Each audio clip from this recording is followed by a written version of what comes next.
Bismillahirrahmanirrahim. Elhamdülillah ve salatu ve selamu ala Rasulillah. Mehrimdүү, ырайымдуу Allah Taalанын аты менен баштап, жаратканга мактоолор, пайгамбарыбызга салам салаваттар айтабыз. Урматтуу жамаат, бүгүнкү жума сабагында сиздер менен Кудай буйрса, Allah Таалага мактоо, пайгамбарга салават айткандан кийин, Allah Таала кереметтүү Кур'анда фазаккир фа инна зикра танфаул муъминин, эскертүү ыймандууларга пайда берет дейт. Бүгүнкү жума сабакта сиздер менен болгон эскертүү бул адам баласынын адеп ахлагына байланыштуу болгон, кулк мүнөзгө тийиштүү болгон, таразадагы эң оор сооптордон болгон мына ошол жөнөкөйлүк сыпат жөнүндө.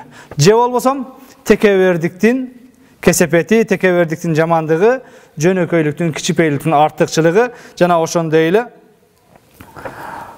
Laqad kana lakum fi rasulillahi uswatun hasana. Чындыгында силер үчүн пайгамбарда өрнөктөр бар дейт. Лимен кана яржуллаха ва закараллаха касира. Алланы көп зикир кылып, кыяматтан Алладан үмүтү бар инсандар үчүн пайгамбарда өрнөктөр бар дейт. Мына ошол кичипейил болгон, жөнөкөй болгон пайгамбардын жашоосунан жана анын сахабалардын жашоосунан кээ бир сиздерге жөнөкөйлүк сабактарын, эскертүүлөрүн беребиз. Урматтуу жамаат, Аллах Таала кереметтүү Кур'анда ва ибадур рахман, мээримдүүнүн пенделери, Allazina yamshuna alal ardi hauna, алар жер бетинде жөнөкөй болуп басышат, кичипейил болуп басышат. Ва иза хатабахумул жахилун қалу салама, аларга надандар сөз айтканда, алар менен тентектер сөз талашканда, аларга надандар кыйкырып, алар менен тирешкенде қалу салама, аман бол, тынч бол деп туруп, алар менен тентекке теңеп терек бой секирбестен жөнөкөй болуп жолун улап кетет. Ачуулангандар менен ачууланып талашпайт дейт.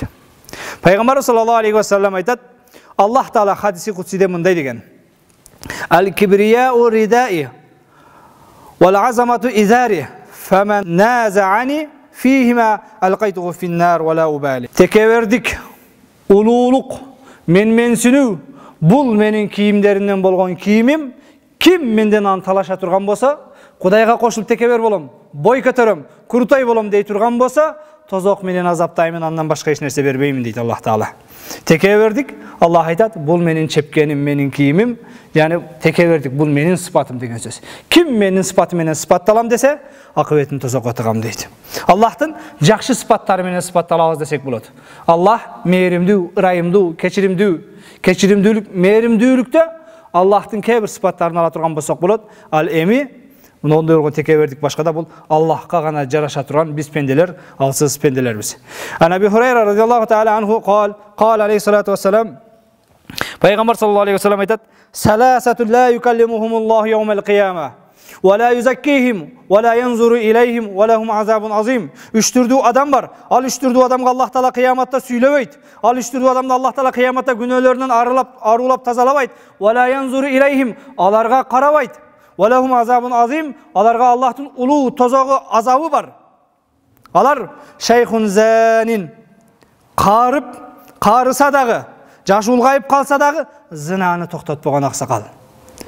Ва маликун каззаб, жалган сүйлөгөн жетекчи, падыша, президент.